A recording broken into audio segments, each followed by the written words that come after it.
Hi, this is Randy. I wanted to make this video for those of you who are still with your narcissistic spouse or live together partner. In case you have just stumbled upon my videos or some videos where you are beginning to put the pieces together and realize that you are with this monster of a person that happens to have a ton of narcissistic traits or possibly is a full-blown narcissist having narcissistic personality disorder. Regardless, it is a toxic person, and you realize that you are now in danger. You have probably been in danger for a long time, but if you're starting to uncover some of the mysteries of your relationship, your narcissist may be on to you, or they may not be letting on that they're on to you, but if they're not on to you now, they will soon be, because they will notice a change in your willingness to comply. So the question is, if you've been in this slow burn of a relationship, the relationship that has gone on for a long time where you're being intermittently abused, and I don't necessarily mean physically, although I could mean physically. It does not have to mean physical. There are 7 different ways to be abused. One is physical, and there are 6 others. For more information on that, you can watch Dana for Thriving Against Abuse, something like that is the name of her channel, to find out the other ways of abuse. However, if you're in this slow burn where you're intermittently getting a kind of a respite and treated fairly decently, and then you'll have days, weeks, or months of silent treatment and abuse, and then you'll get an intermittent jolt of being treated decently, which you're supposed to be thankful for, and that's been happening for months, years, possibly even decades, and you're beginning to learn about this, and you're about ready to pull the plug on it. You're starting to get your ducks in a row, but the problem is you might feel guilty. You might feel like this is going to surprise your spouse so much that maybe you're the narcissist. How could you just pick up and leave? How can you just all of a sudden go no contact when your narcissist doesn't even really know what they did wrong or if there's anything wrong? How can you pull the rug out from under them when you've been helping them for all these years to get their life together? You've been their sole support system. You're the only one who really knows them. Where will they go? What will they do? What if they're dependent on you for a lot of things? Even if it's not financially dependent, I'm sure they're dependent on you for many things. How do you just turn a person away, even though they've been abusive to you? Isn't there going to have to be something that precipitates this? Isn't there going to have to be some kind of conversation held between the two of you? Well, no, because you probably held conversations or attempted to before in the past. They always get cut off. The narcissist does not want to listen to any kind of solutions, does not want to participate in a two-way relationship. All the onus is on you. It is your sole responsibility to maintain the relationship going the way the narcissist wants it, and if you fail to do so, you will be punished. So far, you've been taking that punishment. You've been taking it for weeks, months, or years, possibly decades, and you're done with it. You're deciding that you've got to get out, but what's going to cause you to leave? Well, for many of us, there was a last straw, and you can think about what some of your boundaries are, maybe some boundaries that you've tried to set that the narcissist continues to violate. Maybe the narcissist hit you once and it was years ago and he's never hit you again, and so he hasn't re-violated that boundary, and that was one of the things that you said could never happen again. But he's done many other things. He's stolen from you. Maybe he's stolen from you and you said this can never happen again, and then he stopped stealing, but he then did something else like cheating. So this is what the narcissist will do. If you give them an ultimatum, they may be able to change their behavior to a certain extent, but then they just start a different form of abuse. Or they're doing other kinds of abuses at the same time, but they don't return to the exact type of abuse that you forbid them to do or threaten to leave. Okay, This is a typical scenario, and this happens.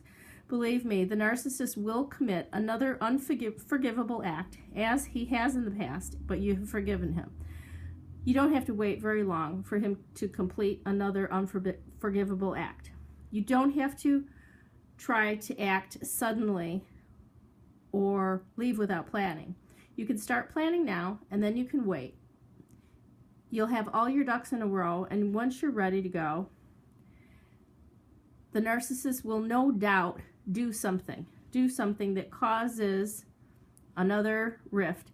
It may be a super serious one. It may be more of a minor one, but this is what you can use as your excuse for leaving. You don't have to necessarily wait until they do something horribly, like commit incest with your child or cheat on you, although they're probably already cheating. You can have a last straw, or you can just have something in your mind where the next thing they do, I'm leaving. After I'm prepared, then they're gonna do something else, and you know they will, because they always do. There's no way they're ever going to stop. And then you don't need to explain, you don't need to give all the reasons, because the reasons are in the past. The whole history of the relationship has shown the reasons. And you don't have to provide them, you don't have to give an account of them to the narcissist, because first of all, they won't listen. Second of all, they already know what they've done, and you don't need to remind them. You'll just get gaslighted if you try. So also, one thing you need to know is that if you do go about leaving the narcissist and there isn't a super big precipitating catalyst that occurs right before you leave, that the narcissist can actually point to, and you can point back to as being the reason and the final straw for the reason you left, and you decide to kind of add all these things up that they've done, plus what you've understood about what they are now. You don't have to tell the narcissist what they are.